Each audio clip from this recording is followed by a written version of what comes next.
from, as you can see, a severely damaged manuscript page. But this will allow you to look at how beautiful and crisp the bottom of these letters has been made to show you can't see quite as well the small ones. This will allow you to do that, and also to handle it. I mean, it's you know, there to be looked at. I found many years ago in an antique shop in Granada in Spain some of these pages that have been severely damaged in a flood. So I bought them. This was back in 1986. I bought them thinking one day I maybe would find a use for these, and I found uses for these. But I'm in awe of the skill of the scribe. I also try to imagine what would what would he have looked like?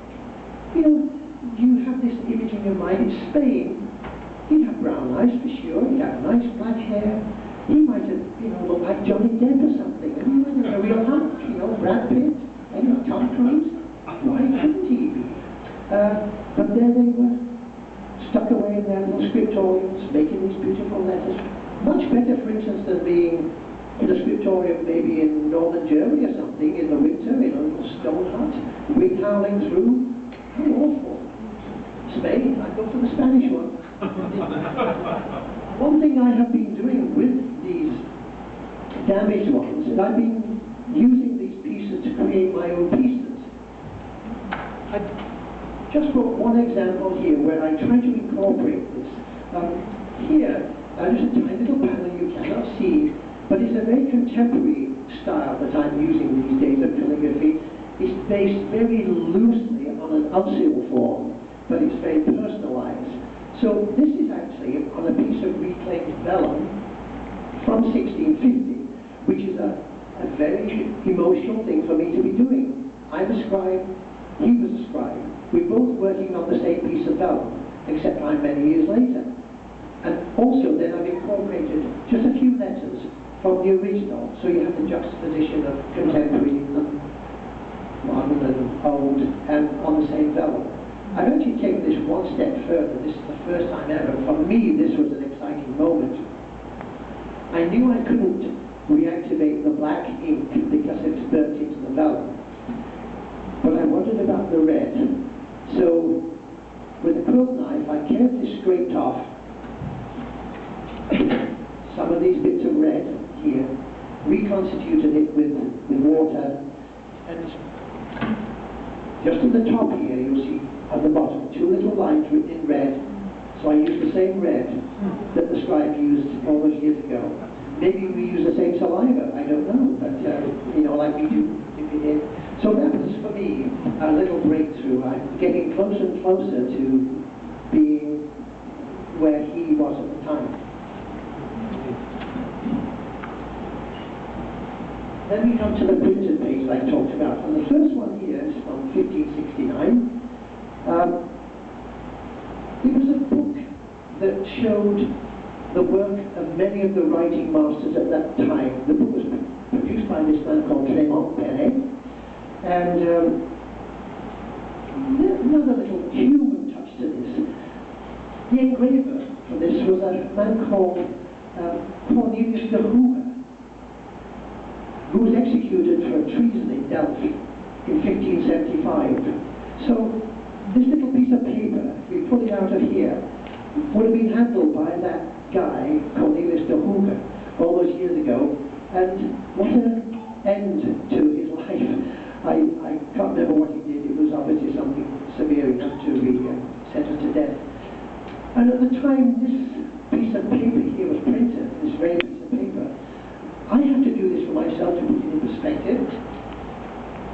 Shakespeare's sister Joan was born in this year. I didn't know that. Maybe you didn't know. Maybe you did. It was Sir Francis Drake's first crossing of the Atlantic, and Queen Elizabeth I was on the throne. That to me puts it into perspective. This piece of paper, you know, Queen Elizabeth I was on the throne. It's amazing. However, if you look at the calligraphy, this tiny bit in the middle, it's all border. However, it's beautiful border. And Cornelius de Hooger has got his little name down in the corner. We move forward a little bit now to 1594, and this book is called Theatrum Artis Scribendi. And again, it's a compendium or assembly or whatever of the work of many different writing masters. And this one is by a well-known one by John van der Velde, who is very well known in engraving and calligraphy circles. A nice little human touch here, where some student at some point has tried to copy a word that's in the printed copy by hand down here. And that's quite charming. I can imagine a small child doing that, just trying to see if they can match the skill. And on the back, a little, you know, the way you transfer these lines by pricking through with a pin. Someone's done that with this beastie up in the corner. Another one from the same book, the same, look at that one I just showed you. This one by Jean de Beauchamp, and again in calligraphy circles, a very well-known name. Beautiful italic style here, but a lot of border, very little letters.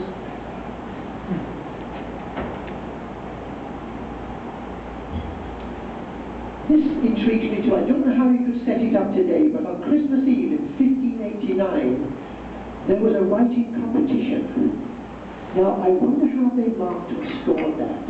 I wonder if there was how many flourishes you could do in 2 minutes, or, you know, how many different styles you could do. Again, the famous calligraphers, Felix van Sandwijk, Salomon Hendricks, and Jan van der Velde again were the 3 people who were in that competition. It was called the Prix de la Plume Coronée. So maybe we should start a whole new calligraphy. No, we don't. Don't want to go there.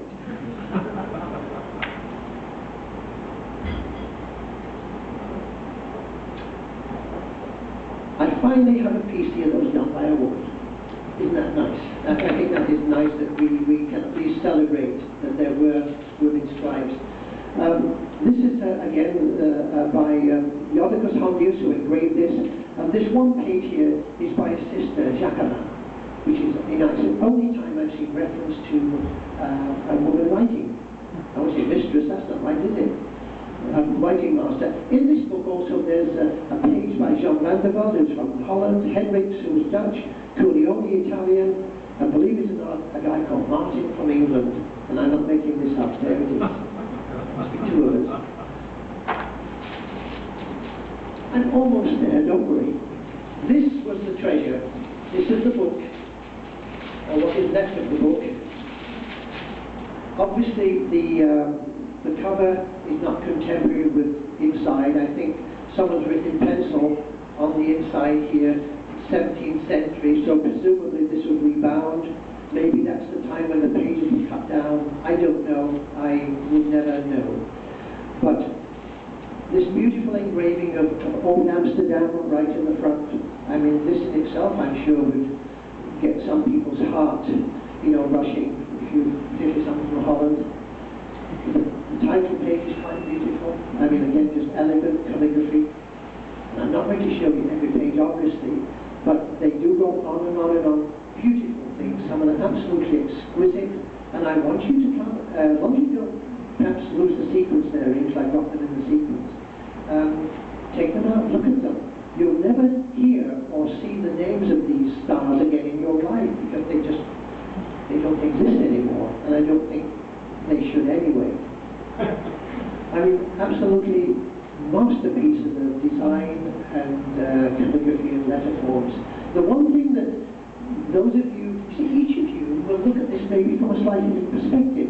You know, if Reg Lascelles was here, he'd be at the paper, wouldn't he?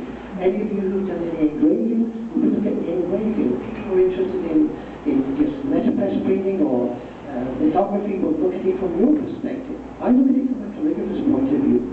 And what I see, again, is what I mentioned earlier, that where in calligraphy I would make this thick stroke just in one stroke with a right size pen.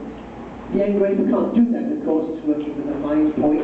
So they have to build up that thickness bit by bit. So you can see that in all the letters. You know, I find that of interest for me too. I'm going to get you to work a little bit too, because there's a little intrigue in all this. On the back of page 22,